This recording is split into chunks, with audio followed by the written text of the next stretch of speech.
तिलसिम देव और कंकाल देव। लेखक तरुण कुमार वाही। संपादन मनीष चंद्र गुप्त। हा हा हा। अब केवल सिर और धड़ आने बाकी हैं। ध्रुमकाल जल्दी ही वह भी ले आएगा। राजकुमारी शिवांगिनी का स्वयंवर था, जिसमें भाग लेने के लिए दूर दूर देशों के राजा और राजकुमार धौम्य नगरी पधारे थे। राजकुमारी शिवांगिनी, जिसे आमंत्रित गणमान्य केवल उसके सौंदर्य के आधार पर ही अपनी रानी नहीं बनाना चाहते थे। साधारण रूप, नैन नक्सवाल समेटे राजकुमारी शिवांगिनी प्रचलित है कि शिव के वरदान के कारण उसके कदम जहां भी पड़ेंगे वहां छा जाएगी सुख, संपन्नता, राज्य धन धान्य से भरपूर हो जाएगा।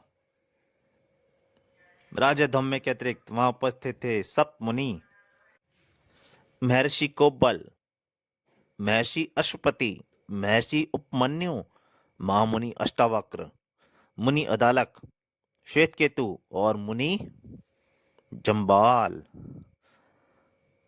तभी स्वयंवर के आरंभ होने की घोषणा के साथ ही राजकुमारी शिवांगिनी हाथों में पुष्पमाला लिए आगे बढ़ी।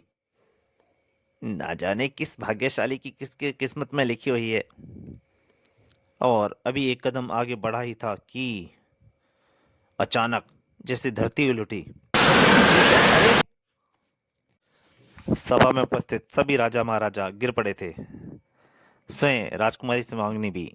आ अगले ही पल विस्मय से फैल गई उपस्थित लोगों की आंखें। दो हाथ फर्श से निकले, जिन्होंने राजकुमारी शिवांगी को पकड़ लिया था। पिताजी! महाराज चिल्ला उठे, राजकुमारी मेरी बच्ची! यह दृश्य देखकर सप्त मुनियों की आंखों से फूट निकली क्रोधाग्नि और जा टकराई उन हाथों से। रोशनी की तीव्र चमक में गायब हो गए वे विशाल हाथ। महाराज तुरंत दौड़ के आए। तुम ठीक हो ना बेटी? उफ! न जाने किसकी शैतान की हरकत थी ये। शुक्र है राजकुमारी सही सलामत है। राजा धौम्य पहुंचे सप्त मुनियों के सम्मुख। हे महामानव, आज अगर आप मदद न करते तो मैं अपनी बेटी को खो देता। निर्भय होकर स्वयंवर पुनः आरंभ कराओ राजन। जो आज्ञा मुनि। पुष्पमाला लिए धड़कते हृदय के साथ फिर आगे बढ़ी राजकुमारी शिवांगिनी। किंतु आज का दिन शायद स्वयंवर के लिए बिल्कुल भी शुभ नहीं था। अभी तो आकाश साफ था, बिना बादल ही बिजली कैसे कड़क गई? फिर कोई मुसीबत तो नहीं आई?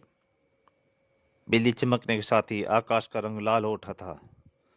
हर वस्तु सुर्ख हो उठी थी, जैसे रक्त से नहाई हुई। हैरत से फटी आंख सिर्फ और सिर्फ आकाश पर ही जमी थी। अब क्या होने वाला है? कहीं रक्त की बारिश तो नहीं होने वाली है? हम तो राजकुमारी को लेने आए थे, यहाँ तो मुसीबत गले पड़ रही है। रक्त की मोटी मोटी बूंदें आकाश से चली धरती की ओर। कई मानवों से टकरा गईं वे रक्ती बूंदें। ये तो लाल अंगारे हैं। हाय, मैं जल गया, बिल्कुल लाल आग है। एकदम खलबली मच गई। भागो! लाल अंगारे सब कुछ जलाकर खाक कर देंगे। आमंत्रित मेहमान अपने प्राण बचाकर भागने लगे थे। जिंदा रहा तो ऐसे 10 स्वयंवर में भाग ले लूंगा। बाढ़ में गया स्वयंवर। अपने मुंह पर नहीं चलना मरवाना मुझे अपने मुर्दे पर वरमाला। महर्षि कोब्बल का हाथ हवा में लहराया और लहराया काठ का वह सर्पअस्त्र। जाओ, निर्दोष मानवों की प्राणों की रक्षा करो। अगले ही पल एक अद्भुत छतरी महल की छत पर बन गई। ओ! महर्षि ने इस काठ के सर्प को अंगारों से हमारी रक्षा के लिए भेजा है। परंतु राजकुमारी शिवांगिनी, पिताजी, ये स्वयंवर नहीं, मृत्यु का तांडव खेला जा रहा है। तभी रक्तिम बादलों की एक टुकड़ी राजकुमारी शिवांगिनी की ओर लपकी। अब हम कभी भी अपना स्वयं नहीं नचाएंगे देंगे पिताजी। बादलों की वह रक्तिम जिस लहर चुप चुप अपना कार्य कर गई और राजकुमारी के मुंह से एक चीख निकली। आ! इसी के साथ आकाश में लाल रंग बरसने बंद हो गए। महर्षि का सर्पास्त्र वापस उनके हाथों में जा पहुंचा, परंतु नीचे राजकुमार धौम्य सहित। नहीं, उफ, ये हम क्या देख रहे हैं? प्रत्येक व्यक्ति का दिमाग ठगा सा रह गया था। नहीं, ये नहीं हो सकता। उफ! मैं सप्तमुनि भी रह गए थे भौचक्के। दृश्य ही कुछ ऐसा था। ध्रुमकाल, मैं ध्रुमकाल अपनी आज्ञा, आपकी आज्ञा का पालन कर आया हूँ कंकाल देव। ध्रुमकाल, मेरी आज्ञा का पालन तब होगा जब तुम अपना कार्य पूरा कर दोगे। अब दिखाओ मुझे कहाँ है वो चीज। ध्रुमकाल हाथ जोड़े खड़ा था। यह देखिए कंकाल देव। ओ, ध्रुमकाल, प्रसन्न हुआ कंकाल देव तुमसे। हा हा हा हा। एक डामनी सी हंसी हंसी उसने। उधर धम्म नगरी में बड़ा ही विचित्र व लोमहर्षक दृश्य था। उफ! नहीं! हमारा बाजू! हमारा बाजू गायब हो गया। कहाँ गया हमारा बाजू? महर्षि, मुनि, महामुनि! लहरा कर वहीं गिर पड़ी थी राजकुमारी शिवांगिनी। शिबू, मेरी बच्ची! इसी पल गूंज उठा एक भयानक अट्टहास। हा हा हा हा हा। और प्रकट हुआ कंकाल देव। कंकाल देव का उपस्थित जनों को प्रणाम। कंकाल देव, राजकुमारी शिवांगिनी का वह बाजू मेरे पास है महामानवो। उफ, नहीं! चाहता तो उस समय राजकुमारी का संपूर्ण अस्तित्व ही मैं यहाँ से उठवा लेता, पर नहीं। राजकुमारी के अपहरण की अपनी पहली 2 कोशिशों में असफल होने के बाद मुझे जगाना पड़ा ध्रुमकाल को। आज के बाद अब कभी भी राजकुमारी का कोई ना कोई अंग गायब हो जाएगा। सप्त मुनियों को, महाशक्तियों को ये महाचुनौती है मेरी। अगर वे राजकुमारी के अंगों को गायब होने से रोक सकें तो रोक लें। आहा, अलविदा। अगली सुबह धम्म नगरी पर काल मंडराया। खून की नदी बहाने के लिए मुझे इन सब नगरवासियों का खून चाहिए। ध्रुमकाल को देखते ही देखते नगर में खलबली मच गई। ध्रुमकाल, भागो, शैतान आया! ध्रुमकाल की ध्रुम पूंछ ने अपना आकार परिवर्तन किया और वह जाल के रूप में परिवर्तित हो गया। आहा, ध्रुम जाल से कोई नहीं बचेगा। नगरवासियों को तो पक्षियों की तरह उसने जाल में जकड़ लिया। ओ ध्रुम जाल, मेरा दम घुट रहा है इसमें। और ध्रुमकाल लोगों को समेटे आकाश में उड़ चला। ध्रुमकाल में कैद सभी धौम्यवासी बेहोश हो चुके थे। एक कभी न टूटने देने वाली बेहोशी। नदियां 3 दिन तक लहू से लाल रखनी है मुझे। इधर राजमहल में। आप चिंतित न हो महाराज, जब तक राजकुमारी शिवांगिनी इस अभिमंत्रित घेरे में कैद है उसे धर्मकाल कोई हानि नहीं पहुंचा सकता। इस गोल घेरे के अलावा हम सब भी राजकुमारी की सुरक्षा के लिए 3 दिन तक यहीं रहेंगे। 3 दिन तक?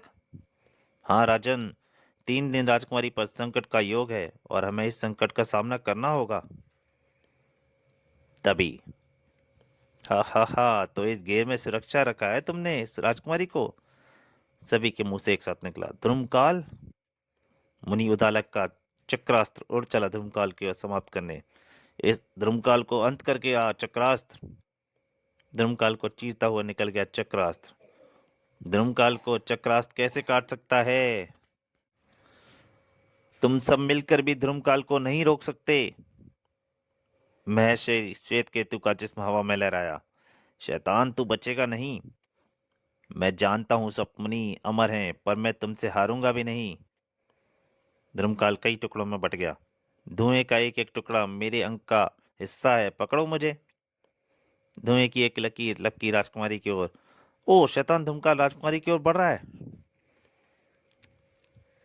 इसी के साथ गूंज उठा धुमकाल का ठहाका। हा हा हा, तुम्हारा कोई वार मुझ पर नहीं चलेगा।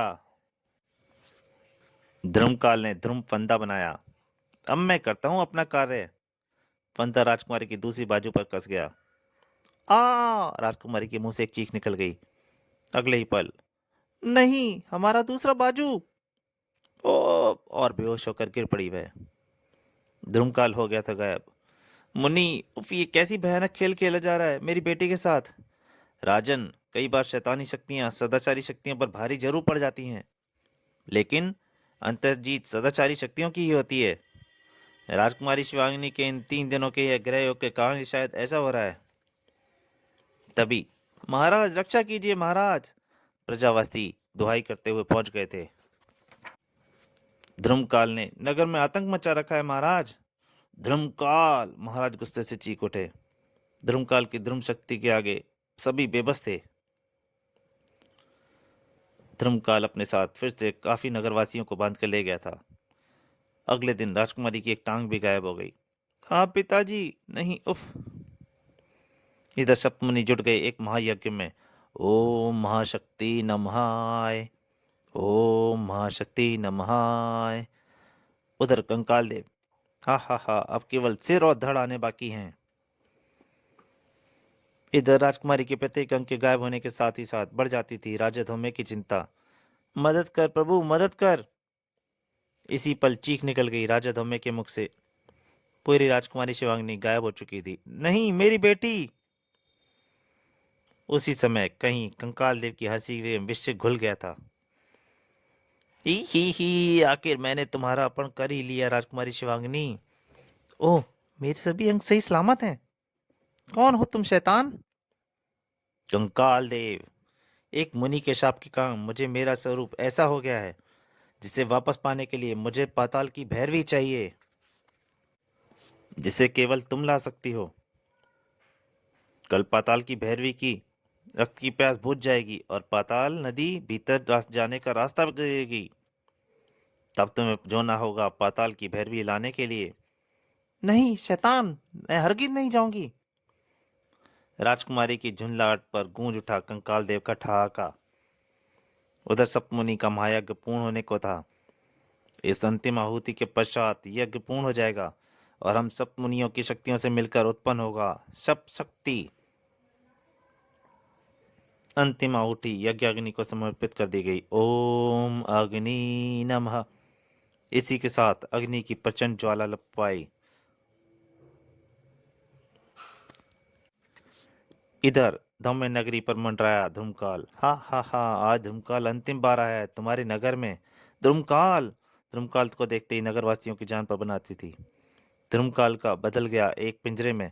इस पिंजरे में ले जाऊंगा आज के अपने सारे शिकार। धूमकाल के लंबे हाथ कहीं पहुंच जाते हैं। बचाओ! मकानों में नहीं, बचाओ!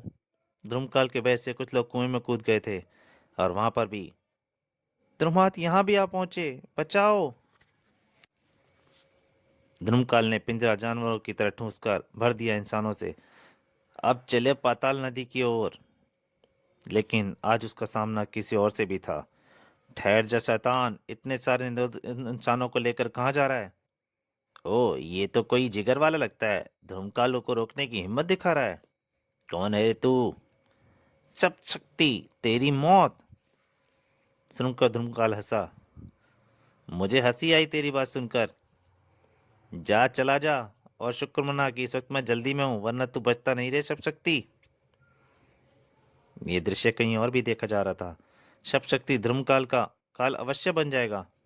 शब शक्ति ध्रुमकाल को मारने के बाद कंकाल देव को भी खत्म करेगा और राजकुमारी को वापस लेकर आएगा। ईश्वर करे ऐसा ही हो। शब शक्ति क्रोध से भर उठा था। शैतान हमेशा जल्दी में ही रहते हैं दुष्ट। मैं भी यही कोशिश करूंगा कि जल्दी ही तुझे यमराज के दरबार में भेज दूं। ओह, ये तो सिर पर भी आ पहुंचा। शब शक्ति ने ध्रुमकाल को पकड़ लिया था।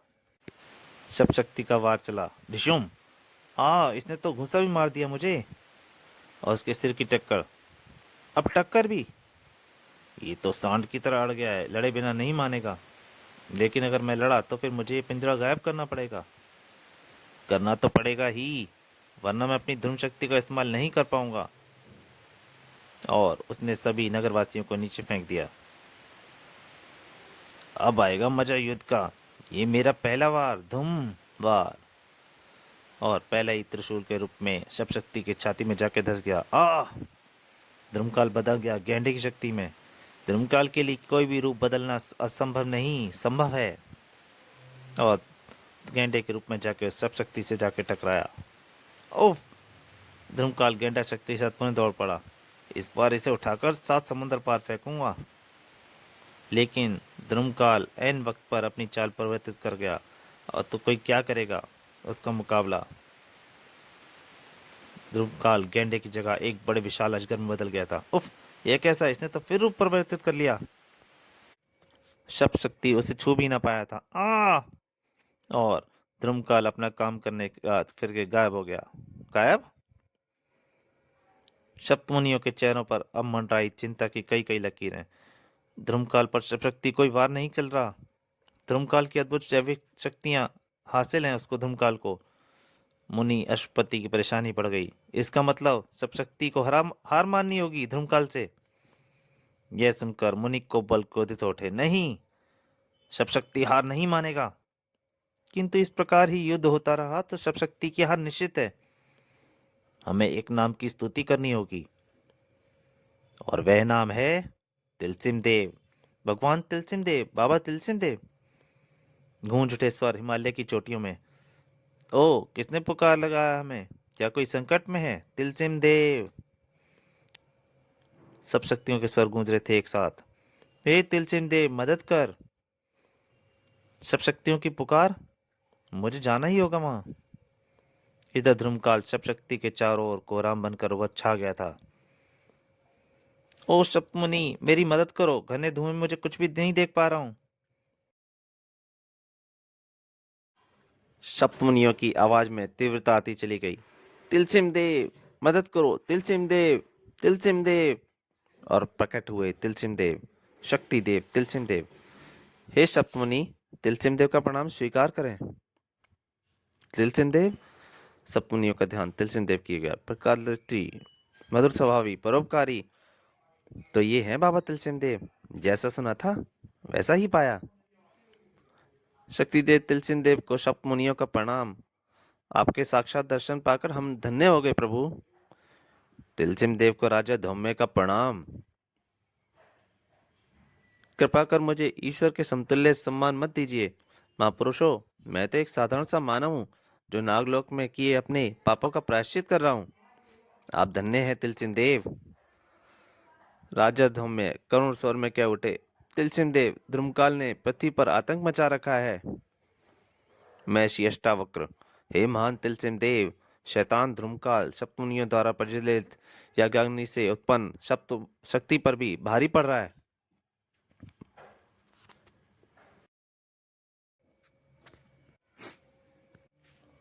बस महामुनि, महर्षि बस। अब आपको ध्रुमकाल के विषय में कुछ और बताने की आवश्यकता नहीं है। उधर ध्रुमकाल के हाथ मौत का रूप लिए शप शक्ति की ओर बढ़े। बहुत हो गई आंख मिचौली, अब मैं तुझे फाड़ डालूंगा। मैं जो भी वार करने की सोचता हूँ यह धूम रूप लेकर गायब हो जाता है। सप्तशक्ति को बनाने का बस एक ही प्रयास किया उसने। धूम। ठीक तभी प्रकट हुए तिलसिम देव। वत्स सब शक्ति, इस शैतान के पास ध्रुम शक्ति है। ध्रुम शक्ति का सामना करने के लिए मैं तुम्हें देता हूँ ध्रुमपान शक्ति। तिलसिम देव केवल सब शक्ति को ही दिखाई पड़ रहे थे। इस शक्ति को एक बार नागलोक में घुसकर ध्रुमपान नाम का एक राक्षस चुरा ले गया था, किंतु उसकी मृत्यु के पश्चात ये शक्ति हमें पुनः वापस मिल गई है। इस शक्ति का धारक ध्रुम का एक एक कण पचा सकता है। ओ, लगता है धूमपान शक्ति मुझ में प्रवेश कर गई है। अब मैं इस दुष्ट को जीवित नहीं छोड़ूंगा। ओ, इसने तो मेरा हाथ पकड़ लिया। अभी मैं हाथ छुड़ाता हूँ। धूम में बदलकर ध्रुमकाल आश्चर्यचकित था और उसने अपना हाथ बदला। हा हा, क्यों बेटे शिव शक्ति, चकरा गया? अब चकराने की बारी तेरी है दोस्त। जय तिलसिम देव। अरे ये क्या? तुझे चबाकर भी डकार नहीं लूंगा कमबख्त। उफ, यही से अचानक क्या हो गया? ये तो मेरा धूमपान कर रहा है। ध्रुमकाल ने दूसरे हाथ को वार किया सब शक्ति पर। अब तेरा ये हाथ भी गया ध्रुमकाल। सब शक्ति ध्रुमकाल का वह हाथ भी पी गया। नहीं। और पलक झपकने के साथ ही ध्रुमकाल का पूरा सब शक्ति के पेट में समा चुका था। जय तिलसिम देव। क्या कंकाल देव अपना रूप वापस पा सका? पाताल भैरवी क्या है? खून की नदी बहाने के पीछे क्या उद्देश्य है? क्या ध्रुमकाल वास्तव में मारा गया?